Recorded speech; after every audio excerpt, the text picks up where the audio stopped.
Let's do some example problems. Now, we're asked in this problem to find u cross v and v cross u. Then we find their length and their direction. Remember, direction is a keyword for a unit vector that points in the same way.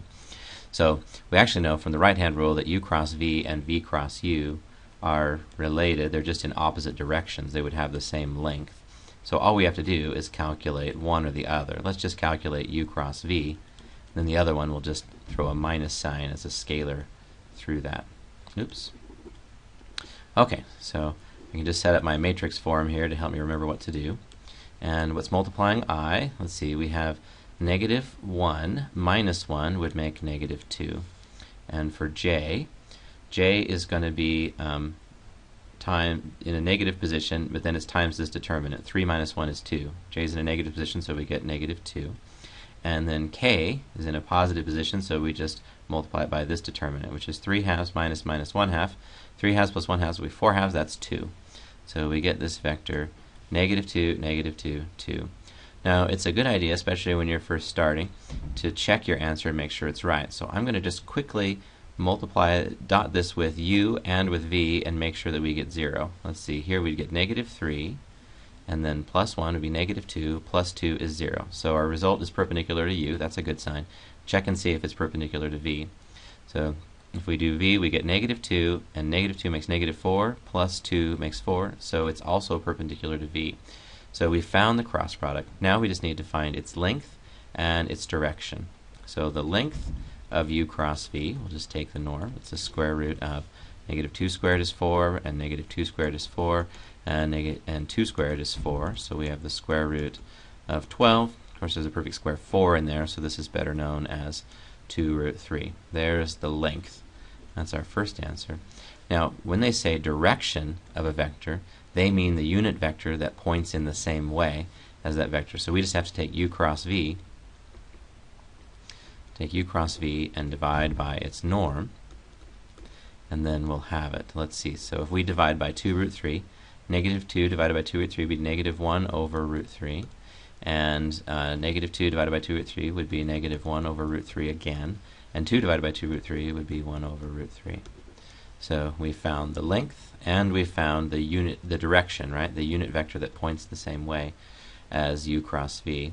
For v cross u, the length of v cross u would have to be the same, right? It's also 2 root 3, but v cross u just points in the opposite direction. So the direction, v cross u divided by its norm, would just be this vector, but with the signs all flipped. So we get a plus 1 over root 3 and another 1 over root 3 and then a negative 1 over root 3. So in general, we always know that u cross v is just in the opposite direction of v cross u. Next one, it says sketch u and v and then sketch u cross v. So we just want to sketch. Let's see if we can sketch those two vectors. I'll draw our usual coordinate system with x, y, and z, and u comes out one and down one, right? So u is here, and v just comes out along the positive y-axis. I kind of missed there, but there you go. Now u cross v, imagine being in the plane that contains u cross v. Your hand is going to go out along u, your right hand. Your fingers are going to curl toward v, and so your thumb is going to end up pointing out this way. So there's the vector u cross v.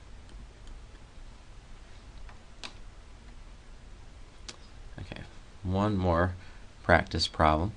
We have a triangle, and we're supposed to find the area of that triangle. Well, the cross product gives us areas of parallelograms, but if you cut a parallelogram in half, you do get a triangle. So we can do this problem. Let's see. We've got our points P, Q, and R. P is here at 1, 1, 1.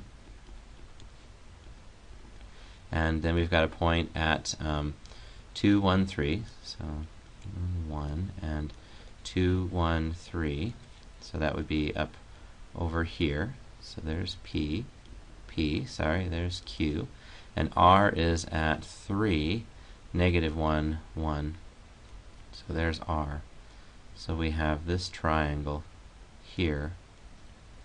Now what we could do is find the vector from r to p, and from r to q, and from r to p, and find the length of their cross product. The length of their cross product would be the area of this parallelogram created by those two vectors, and then we could just cut it in half. So this is our idea.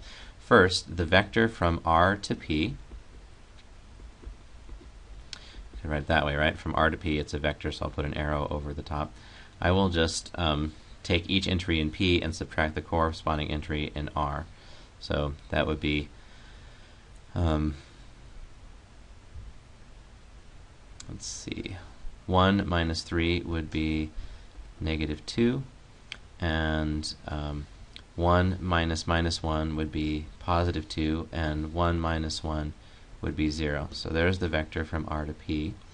Could also find the vector from r to q by doing the same thing. 2 minus 3 is negative 1. 1 minus minus 1 makes positive 2, and 3 minus 1 makes 2. This is a 0 here. Okay, so now we have these two vectors. Let's find their cross product. So I, j, and k, negative 2, 2, and 0, negative 1, 2, and 2. So we're going to take the determinant of this matrix. That's how we remember the formula. So I is 4 minus 0, and j is multiplied, it's in the negative position, but it's multiplied by this negative 4, so that gives us positive 4. And then k, let's see, there's negative 4 minus minus 2, so negative 4 plus 2 would make negative 2. I should check real quick and make sure that this is perpendicular to both of the starting vectors. Let's see, dotting this we get negative 8 plus 0 is 0, and here we get negative 4 plus 8 minus 4 is 0. So that looks like that's probably correct. Now, to find the area, we just need to take 1/2 of the area of the parallelogram, and the area of the parallelogram is the length of the cross product of the vector from r to p with the vector from r to q. So that's 1/2 of the square root of 4 squared is 16, 4 squared is 16, and 2 squared is 4. So we have 20, and 16 makes 36. So we have 1/2 of the square root of 36. That's 1/2 of 6. That's 3. So the area of the triangle is 3.